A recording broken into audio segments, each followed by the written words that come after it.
नमस्कार और स्वागत है। आज हम एक ऐसे शब्द के बारे में बात करेंगे जो हम लगभग हर रोज सुनते हैं, ग्लोबलाइजेशन या वैश्वीकरण। पर मजे की बात यह है कि ये कोई नया या मॉडर्न कॉन्सेप्ट नहीं है। अरे ये तो हजारों साल पुरानी इंसानों के जुड़ने की एक बहुत लंबी कहानी है। तो चलिए इस कहानी की गहराइयों में उतरते हैं। अच्छा, इस कहानी को समझने के लिए चलिए एक आसान से सवाल से शुरू करते हैं। कभी सोचा है कि जो सुबह की कॉफ़ी हम पीते हैं, जो फ़ोन हम इस्तेमाल करते हैं या जो टी शर्ट हमने पहनी है, ये सब चीज़ें दुनिया के अलग अलग कोनों से होकर हम तक कैसे पहुंची? बस यही तो ग्लोबलाइजेशन का जादू है, जिसने हमारी रोज़मर्रा की ज़िंदगी को कुछ इस तरह आपस में बुन दिया है। तो हमारी कहानी का पहला पड़ाव हमें ले जाता है बहुत पीछे, प्राचीन काल में। क्योंकि देखिए, ये जो दुनिया को जोड़ने का आइडिया है ना, ये कोई आज का नहीं है। इसकी नींव तो बहुत बहुत पहले ही रखी जा चुकी थी। तो सबसे पहले ये वैश्वीकरण आखिर है क्या?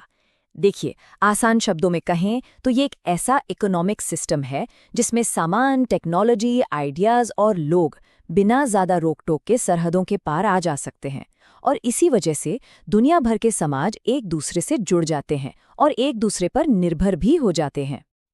अब जो बात हैरान करती है वो है इसका टाइम स्केल। जरा सोचिए, हम बात कर रहे हैं 3000 ईसा पूर्व की, जब सिंधु घाटी की सभ्यताएं पश्चिम एशिया से व्यापार कर रही थीं। और फिर सदियों तक मशहूर सिल्क रूट ने तो दुनिया के दूर दराज के हिस्सों को जोड़कर रख दिया। लेकिन हाँ, इस जुड़ाव का हमेशा अच्छा नतीजा नहीं निकला। जैसा कि हम देख सकते हैं, बीमारियों ने भी इन्हीं रास्तों से अपना सफर तय किया। और बात सिर्फ रेशम या मसालों तक ही सीमित नहीं थी। अरे, हमारे खाने पीने की चीजों ने भी खूब सफर किया। इसका एक मजेदार उदाहरण है नूडल्स, जिनके बारे में कहा जाता है कि उन्होंने चीन से पश्चिम का सफर तय किया और इटली पहुंचकर स्पेगेटी बन गए। सोचिए, ये कल्चरल एक्सचेंज हमारी खाने की मेज तक पहुंच गया। लेकिन ये कनेक्शन हमेशा शांतिपूर्ण नहीं थे, बिल्कुल नहीं। जब यूरोपियन अमेरिका पहुंचे तो वो अपने साथ सिर्फ बेहतर हथियार ही नहीं, बल्कि चेचक जैसी जानलेवा बीमारियां भी ले गए।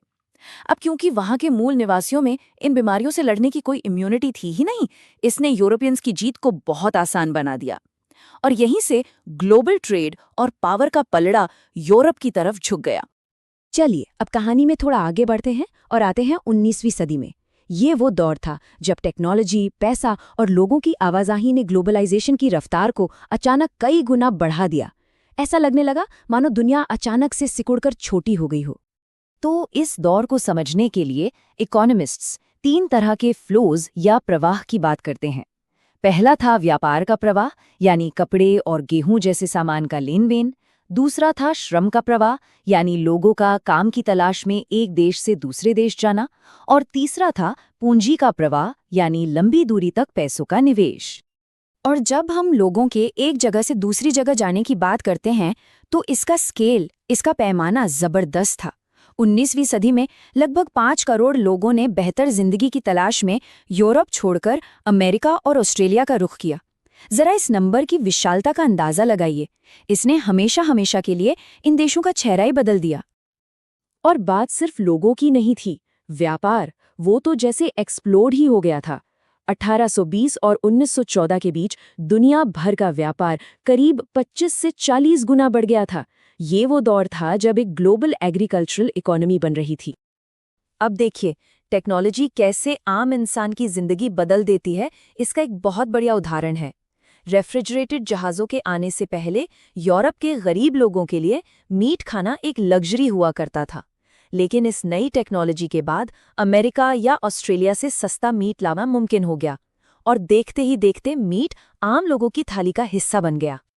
लेकिन इस कहानी का एक बहुत स्याह, एक बहुत डार्क साइड भी है।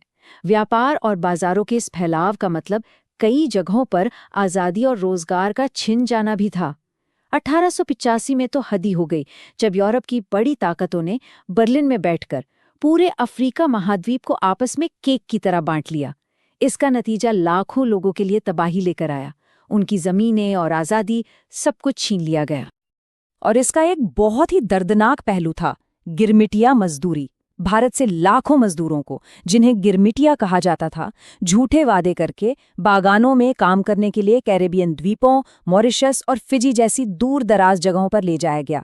वहां के हालात इतने खराब थे कि इसे अक्सर गुलामी का एक नया सिस्टम कहा जाता है। लेकिन ये जो नई ग्लोबल दुनिया बनी थी ना, ये बहुत नाजुक थी, बहुत ज्यादा। 20वीं सदी की शुरुआत में 2 विश्व युद्ध और एक भयानक आर्थिक संकट ने इस पूरे सिस्टम को तोड़कर रख दिया। फर्स्ट वर्ल्ड वॉर के बाद खास तौर पर अमेरिका में मास प्रोडक्शन की वजह से एक अलग ही इकोनॉमिक बूम आया। हेनरी फोर्ड जैसे लोगों ने असेंबली लाइन से चीजें बनाने में क्रांति ला दी। आंकड़े देखिए, बस 10 साल में 1919 से 1929 के बीच अमेरिका में कार प्रोडक्शन 20 लाख से सीधा 50 लाख के पार। लेकिन जैसा अक्सर होता है, ये तेजी ज्यादा दिन टिकी नहीं। 1929 में अमेरिकी शेयर बाजार के क्रैश होने के साथ शुरू हुई महामंदी, यानी द ग्रेट डिप्रेशन। ये एक ऐसा भयानक आर्थिक संकट था जिसने पूरी दुनिया को अपनी चपेट में ले लिया। प्रोडक्शन, रोजगार, व्यापार, सब कुछ ठप हो गया। और क्योंकि दुनिया इतनी कनेक्ट हो चुकी थी, तो इस आग की लपटें भारत तक भी पहुंची। 1928 और 1934 के बीच भारत का एक्सपोर्ट इंपोर्ट लगभग आधा रह गया। खेती के सामान की कीमतें धड़ाम से गिर गईं, जिससे औपनिवेशिक शासन के तले पिस रहे किसानों और मजदूरों की हालत बद से बदतर हो गई। 2 विश्व युद्धों की तबाही झेलने के बाद दुनिया भर के लीडर्स को ये समझ आ गया कि भाई एक और ऐसा इकोनॉमिक कोलैप्स हम नहीं झेल सकते। एक नए और ज्यादा स्थिर सिस्टम की जरूरत है। और यहीं से शुरू होता है हमारी कहानी का चौथा पड़ाव। और इसी सोच का नतीजा था 1944 का ब्रेटन वुड्स कॉन्फ्रेंस। यहीं पर 2 बड़े इंस्टीट्यूशंस की नींव रखी गई, इंटरनेशनल मॉनेटरी फंड यानी IMF और वर्ल्ड बैंक। इनका काम था आर्थिक स्थिरता बनाए रखना और जंग के बाद देशों को फिर से खड़ा होने में मदद करना। इन्हें ब्रेटन वुड्स ट्विन्स भी कहा जाता है। लेकिन यहाँ एक पेंच था। जल्द ही ये साफ हो गया कि ये नया सिस्टम भी ज्यादातर अमीर और औद्योगिक देशों को ही फायदा पहुंचा रहा है। इसलिए कई नए आज़ाद हुए विकासशील देशों ने मिलकर G77 नाम का एक ग्रुप बनाया और उन्होंने एक नई अंतर्राष्ट्रीय आर्थिक व्यवस्था की मांग की, जिसमें उन्हें अपने संसाधनों पर असली कंट्रोल मिले और व्यापार के बेहतर मौके मिले।